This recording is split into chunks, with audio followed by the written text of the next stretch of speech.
De profundis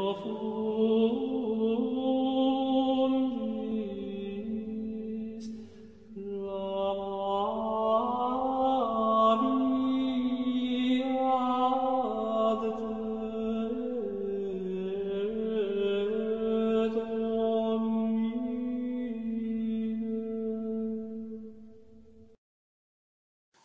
Bien, bonjour, j'ai reçu une invitation afin de produire cette vidéo pour faire un petit peu mon témoignage sur la place publique. Mon témoignage concernant la protection de la jeunesse, le directeur de la protection de la jeunesse. Vous raconter mon expérience, l'expérience de ma famille, de mes enfants. Donc, pour vous faire une histoire brève, en 2010, tout d'abord, qui je suis. Je suis un père de famille dans la quarantaine, élevé dans une famille extrêmement sportive, une famille que je dirais modèle, une famille dans laquelle les sports et les études étaient de mise, que fallait être performant dans les deux à cette époque-là. Et j'ai eu la chance d'avoir un père qui a veillé à ce que rien nous manque de ce côté-là. J'ai eu une discipline assez, assez droite. Les valeurs familiales étaient primordiales dans notre famille. C'était vraiment de respecter son prochain, aider son voisin, de ne pas faire de mal à autrui. Que mes parents m'ont vraiment donné des valeurs que je crois solides pour bien fonctionner dans la vie, autant côté intellectuel que côté physique. Donc, j'ai eu 2 enfants que j'ai encore. Mes problèmes avec la protection de la jeunesse ont débuté alors que j'avais un enfant de 11, ma plus vieille, elle avait 11 ans, et ma plus jeune, elle avait à peine 2 ans.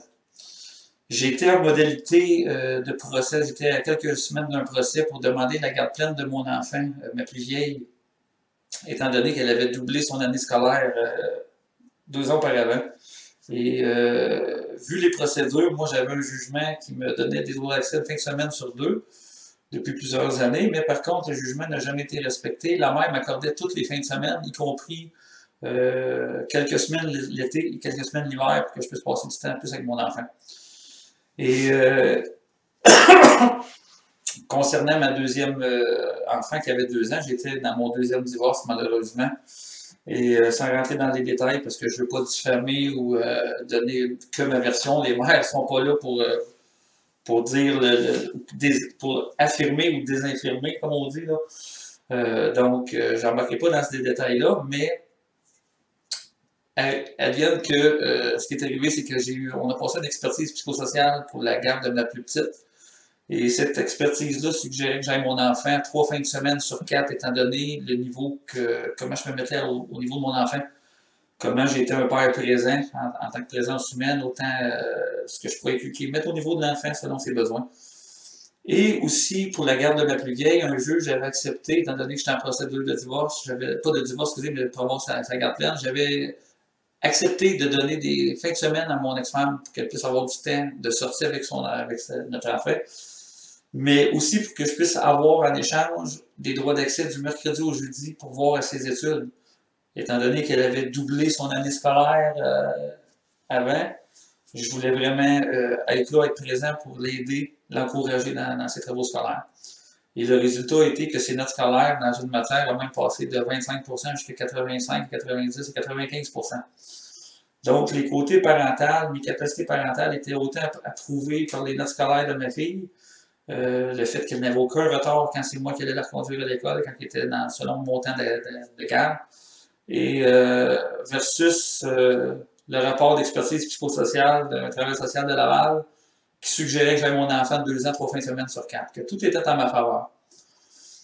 En tout cas, en tant que père, j'étais content, j'étais fier de pouvoir avoir quand même des bons accès à mes enfants. Et étant donné que je dois être présent dans leur vie, étant donné que j'avais eu des bonnes valeurs d'éduquer étant jeune, je travaillais 6 jours par semaine pour pouvoir payer mes 2 pensions alimentaires, payer la maison que je venais de louer. Et bref, un jour, j'ai reçu un téléphone qui a tout changé ma vie. Un téléphone qui j'aurais jamais espéré avoir. Un téléphone qui a détruit une partie de ma vie. Le directeur de la protection de la jeunesse m'a appelé une journée, j'étais au travail, et on m'a avisé qu'il y avait un signalement concernant mon enfant, ma plus vieille. Quand j'ai demandé quel genre de signalement que c'était, on m'a dit que c'était des attouchements sexuels de la part d'un tiers, d'un proche. J'ai jumpé dans les rideaux, j'ai dit qui est-ce? Qui c'est? Et c'est là que la protection de la jeunesse m'a dit que c'était le conjoint de sa mère. La rage au cœur, le cri de mort que j'ai lâché dans les bureaux. À cet instant-là, j'ai eu un déchirement de voir la souffrance, l'imagination, le sentiment que j'ai pu sentir.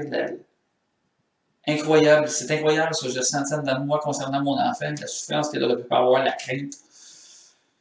Et en même temps, la rage de tuer le pédophile en question, celui que j'avais rencontré à plusieurs occasions et que j'avais même offert des verres de cidre alors que j'étais vinificateur pour un verger. Un gars que j'ai invité à ma table. En un instant, en une fraction de seconde, on dirait que la terre s'est arrêtée. J'avais une douleur immense pour mon enfant et une rage de tuer du prédateur. J'ai consulté un avocat. Mais avant toute chose, avant de consulter un avocat, j'ai eu plusieurs étapes à franchir. C'était celle d'aller chercher ma fille à l'école. La rage que j'avais et en même temps les larmes qui coulaient à flot. Le temps que j'allais chercher mon enfant. Je suis arrivé à l'école. Je l'ai vu arriver dans le bureau du directeur avec les pleurs. Et elle me dit, papa, je voulais te le dire. Je voulais te le dire, mais j'avais tellement peur de ta réaction que tu fasses quelque chose de grave.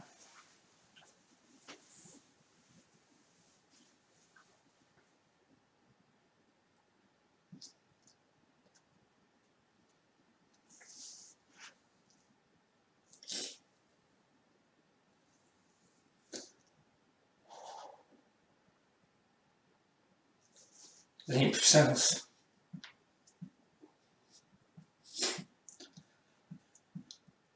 L'impuissance de savoir que l'amour de ton enfant ne te permet pas de te rendre justice. Je savais que si j'allais régler ça une fois pour toutes, et c'est ce qu'il mérite, je voyais pas mon enfant pendant 25 ans. J'ai des choses qui se sont passées dans ma tête à 100 000 à l'heure, je vous jure. Et je pense que toute père aurait eu ces idées-là. Par contre, ma foi, mon éducation, l'amour pour mes enfants ne me permettent pas de m'en prendre à cette salle-là.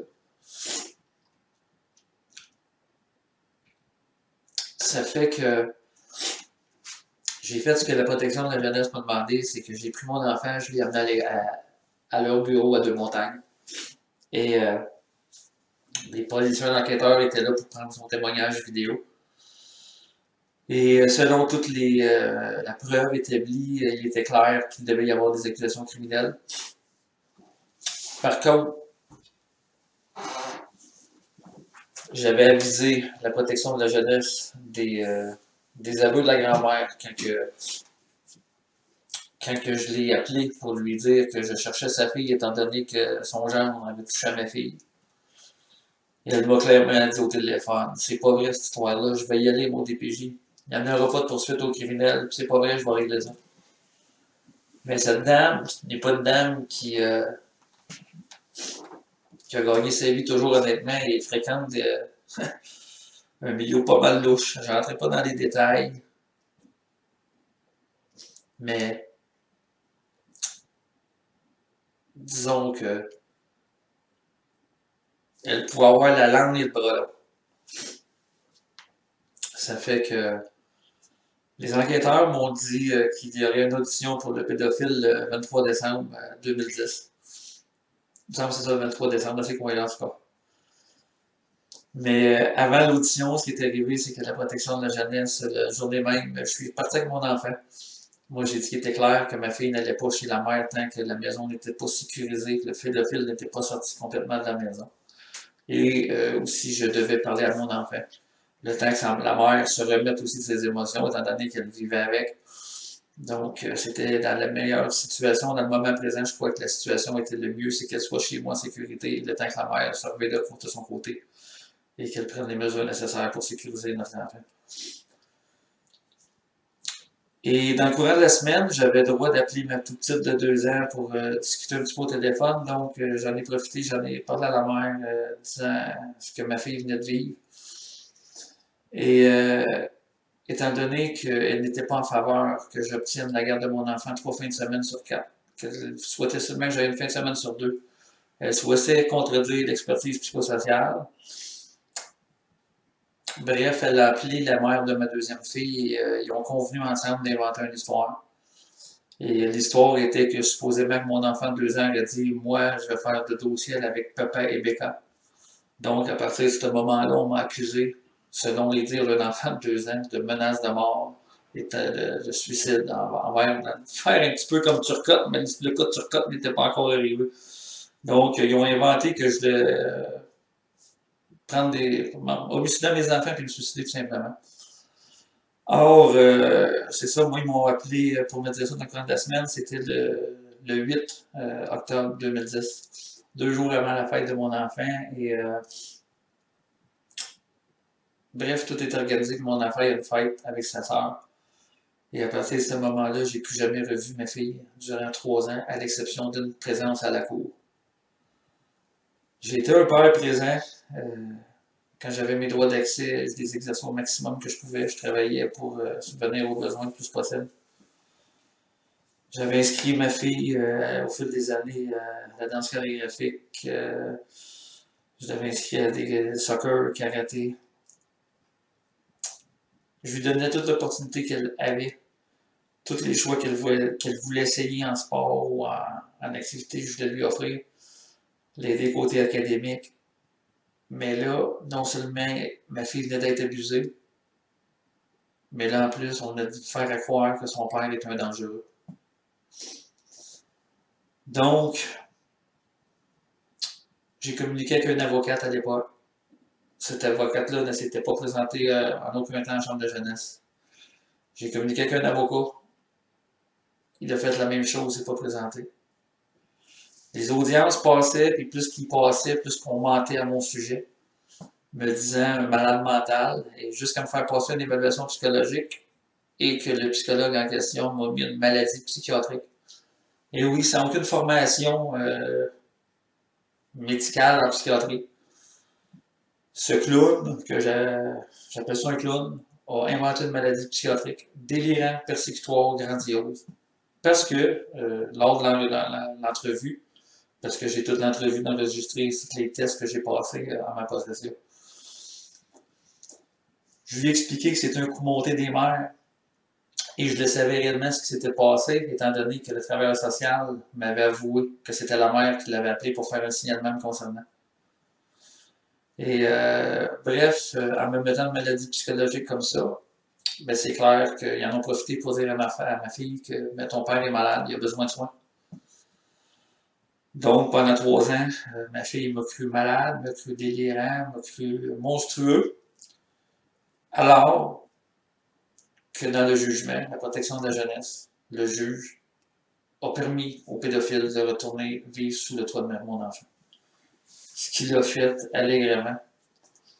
Et non seulement que le pédophile a pu retourner vivre sous le même toit que mon enfant, mais en plus, il n'y a eu aucune accusation criminelle de portée. La procureure, que je vais taire le nom pour l'instant,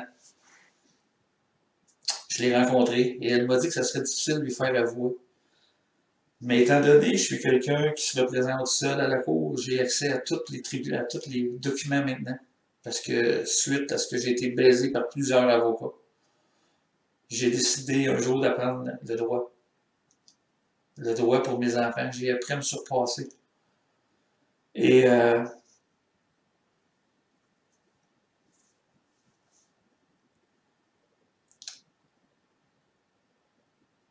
je peux confirmer à 100% que cet homme-là a été protégé par la protection de la jeunesse, parce que ses aveux ont été faits à la police. Ses aveux ont été faits dans un rapport sexologique. Et il minimise totalement ses actions. Mais le pire dans tout ça, j'ai cherché à savoir pourquoi ce gars-là est protégé comme ça. Pour apprendre qu'en 2012, il était membre exécutif d'un Parti québécois. Je nommerai pas la ville pour inclure les gens qui étaient dans ce parti-là, mais il était membre exécutif d'un Parti québécois en 2012. Donc, avec le temps, mes frustrations, j'ai appris à utiliser le droit, je me suis instruit sur Internet, dans les livres, j'ai été à la bibliothèque. Et au fil des années, j'ai réussi à rencontrer un psychiatre qui est bien reconnu, qui a confirmé que je n'avais aucune maladie psychiatrique, que je ressemblais davantage à un diable qui se battait dans l'eau bénite contre un système bien établi. Pour toute question, commentaire, soumettre un témoignage ou encore un don, veuillez nous écrire au lesvoixdelombre@gmail.com. Merci.